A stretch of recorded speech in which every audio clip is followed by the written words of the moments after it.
chaque fois qu'on boit un verre de vin et qu'on ressent ces arômes, on les interprète avec notre expérience.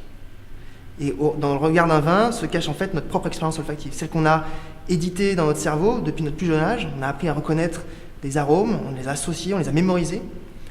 Et les arômes ont tout de suite une dimension émotionnelle, en particulier parce que l'olfaction est très connectée avec le système limbique, c'est le système qui gère les émotions, l'affect.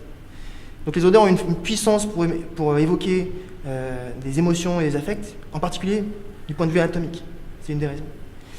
Et c'est aussi ça qui nous permet aussi de créer des associations entre les odeurs et d'autres concepts, et c'est pour ça qu'une odeur peut évoquer des choses qui sont beaucoup plus imagées qu'un stimulus visuel, par exemple. Les émotions, en particulier, le système olfactif est connecté avec le système émotionnel de manière très directe. Et c'est important parce que les émotions sont là aussi pour guider le comportement du dégustateur, et le comportement de l'homme et de l'animal en général. Et quand je dis guider le comportement, c'est qu'il faut parfois être attiré par une odeur, une source d'alimentation, mais il faut parfois être en retrait et essayer d'échapper à une odeur, échapper à un danger, échapper à une substance qui peut être toxique.